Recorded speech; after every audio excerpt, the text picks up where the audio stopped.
Ladies and gentlemen, it's time to welcome our second semi-finalist in the 8-man tournament. Please welcome, making his way into the ring, Giannis Skordilis.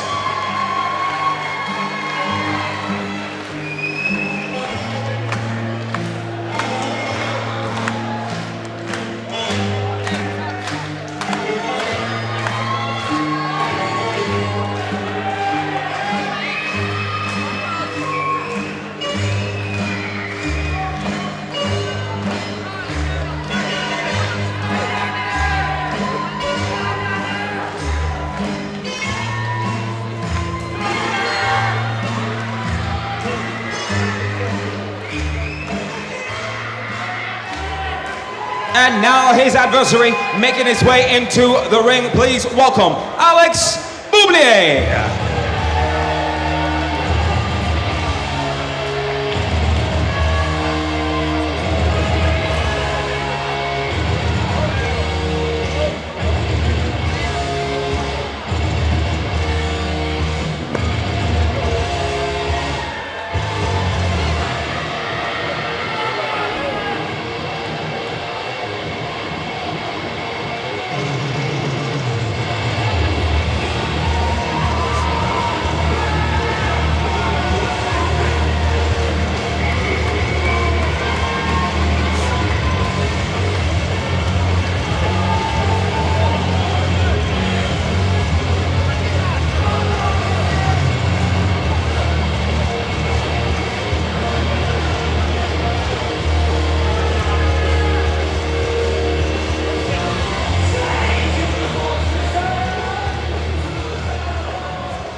Ladies and gentlemen, we are ready for our second semi-final of the evening's 8-man tournament. This is Road to Glory number 2 alongside Extrude the Curb, built on innovation. Ladies and gentlemen, the winner of this bout takes on our first finalist, Sam Bublea, for the chance to win £2,000 in prize money and an exclusive contract to Glory, including the coveted Road to Glory Winners Trophy.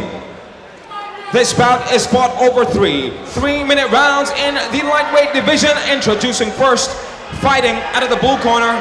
This man stands 6 feet 1 inches tall, weighing officially 69.8 kilograms. 18 wins, 5 defeats to a single draw, representing Storm Gym from Luton, England. He is the Greek boy, Giannis Skordilis. And his opponent in the red corner, standing 5 feet 11 inches tall, weighing officially 69.7 kilograms, 62 wins, 26 defeats to a single draw, representing the Knowsley Academy from Edgware, England, Bublea.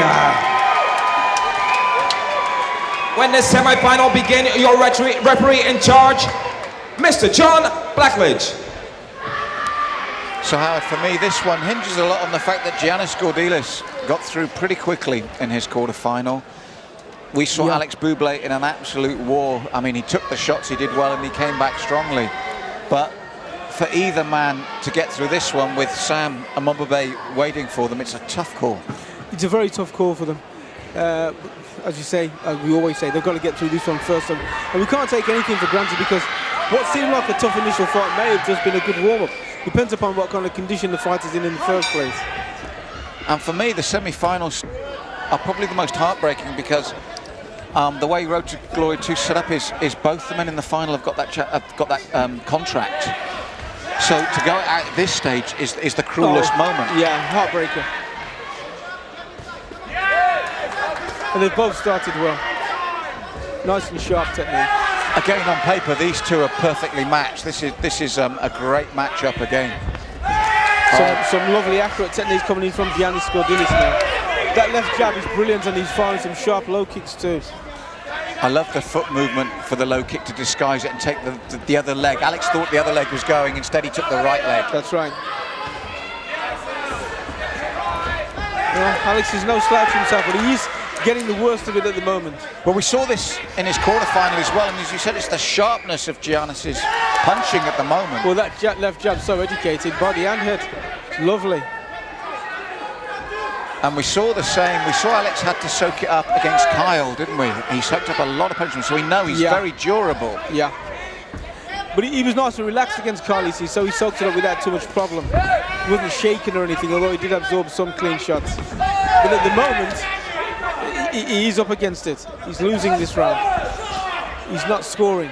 And the thing is, we saw with Giannis in the previous bout with that head kick and his own personal experience, it might not be as easy for Alex to come back into it with Giannis there, the way he controls a bout. So whereas we saw against Kyle, he worked his way back in fluidly, this could be a different thing here. Exactly, because he's up against a guy who's experienced as he is. You know, may not have as many contests, but he's had enough to know what goes on.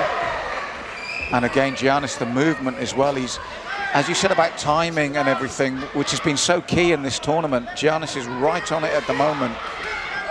Well, if you notice the way that Giannis is moving, he's kind of reading when Alex is firing. He sees what shot's coming in and moves away from it. So even though it's landing, he's pulling out the powers minimized. And as you said, he just moved out of the way of Alex, but at the same time threw the shot as well, moved and hit on the turn. Well, at the moment, that left jab's key. I mean, everything's firing from it, and he's landing it with some accuracy and a little bit of venom too. And again, we saw how effective Alex's combinations can be, but what Giannis is doing is stopping any combinations dead. Yeah, because he's firing straight down the line with that jab. So he's going to interrupt whatever you do. And you have to reset when he fires it first. You're planning on doing something and you get wham in your face, you've got to start again. That's right, and we saw as the bout went on, Alex began to work into his combinations. That's the second time he's gone for the head with that left leg. He's landing not with the power that he wanted yet. That was a nice right hand from Alex there, but again, good movement from Giannis, made it a single shot. He's a lovely mover. Lovely mover. He moves intelligently as well. He doesn't just go where he wants to go, he moves where he needs to go.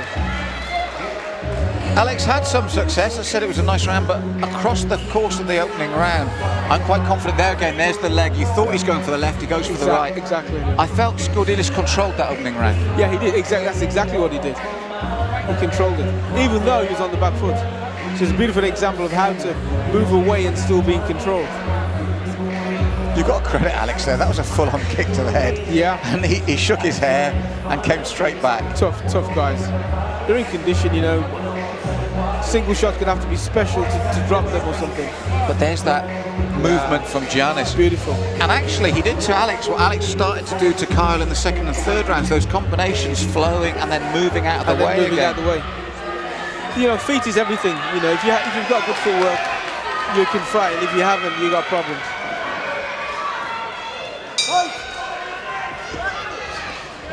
So lovely jab again. He starts around with it. It was the second round that we saw Alex start to turn up the heat and start getting to mix it with Kyle, and he's trying exactly the same here against Giannis. But is it his foot again? Is it? That's an injury. There's an injury here. He's got something wrong. It's his ankle, I think. It's either a toe or an ankle. I don't think he was dropped. I think he just went down. He's heavy on that leg though, and here he comes now. He's going to go for a broken nose. Yeah, he's injured. And Giannis does that again, takes the inside of that leg, chopping at the legs now, Giannis. And again, as Alex comes in, desperate times for Alex Bublea, doing the right thing, but Giannis exchange. Went in with a good knee, that leg's gone again. Something wrong, he's injured, he can't stand. He cannot. The towel's been thrown in. He possibly picked that up in the last contest. It's all over. The towel's been thrown in. They knew he was injured before the contest started. This is the tournament format that we talked about. That's right. You know, it's a luck of the draw, and he had that tough contest with Kyle there, and he suffered from it. And he had an injury in a previous tournament that I was commentating on as well, Howard, which was to the leg. I don't know how much that's recovered or whether it's even a factor, but he was doing so well in the fight before. Here we go, Howard. And he checks it. It was the check. He threw that heavy kick. Yeah. Giannis checked it. And that's what checks do. And then look, immediately. Yeah. You see, that's why we were talking about previous fight technique and how you stand so that your knee blocks work as an attack. You knee block correctly, and it will look at his shin. Oh wow, that's dreadful. That looks like a break. It's like a broken bone.